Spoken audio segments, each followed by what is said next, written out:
you, or do I look at the phone, or how do you want it to? Just relax, and we'll talk to each other, okay? We're just going to talk to each other. Yeah. Yes. I mean, we're already going, so we're already happening. So. Okay. Oh, right. Okay, great. That's the best way to do it, really. Otherwise, people get up and I didn't do that properly. I have to start again, and so on. So it's better not to do that. So just introduce yourself. This is Joanna. Who? I'm Joanna, and I live in Walsingham, and I work as a literary translator, and I do a bit of writing. Oh, that's very exciting. So, what you're staying at the moment underneath the Orthodox Church in Walsingham. So, what's happening there?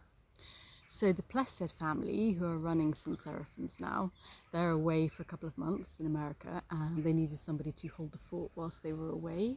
So I put my hand up for that. So I'm just kind of looking after the place. So she's one of those people who's called a glutton for punishment. So that's what's really going on here. Is that the case? Yeah.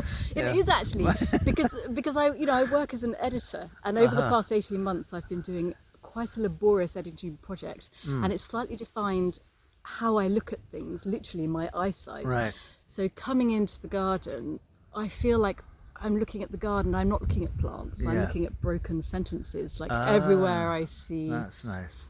Something that needs tidying and something that needs weeding and something. Broken sentences. Now that that really does describe this garden. a little that's bit. Very clever. Yeah. The garden is wonderful, I think. It is wonderful. And there's a sort of slightly chaotic. We met the gardener at the Anglican shrine, who happens to be somebody I already knew, as it turned out. His name's Matthias, lovely person. And he's been to our church in Lincoln, and the garden there is really amazing. He's just getting used to being there, so that's quite exciting to see that. That's very interesting.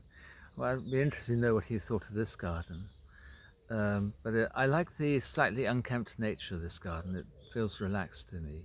Anyway, you told me something really exciting about where you were living earlier on. Did I? What did I say? You did. You said you were living in the old abbey. Yes. I think that's fantastic. Yes. So there are a couple of flats at the back of the Abbey House, and if you promise to be very quiet, you kind of can sometimes be allowed. So no playing your bugle in the middle of the night or anything? No, I gave up the banjo and the didgeridoo just before I moved in.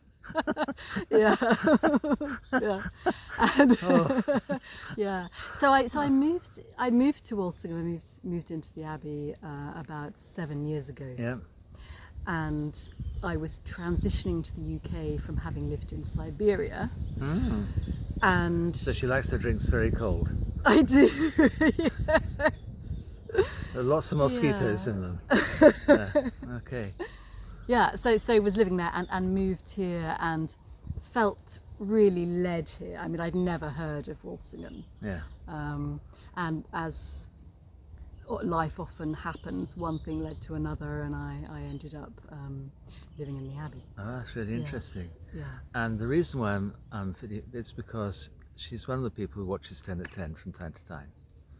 So there we are. So this is another 10 at 10, 10 at 10er, as Paula always calls us. So there we go.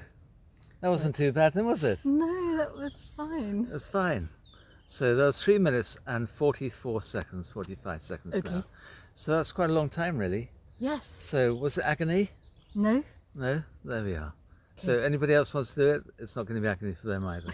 Right. Okay. God bless you, everybody. Thank you very much indeed for that. That was super.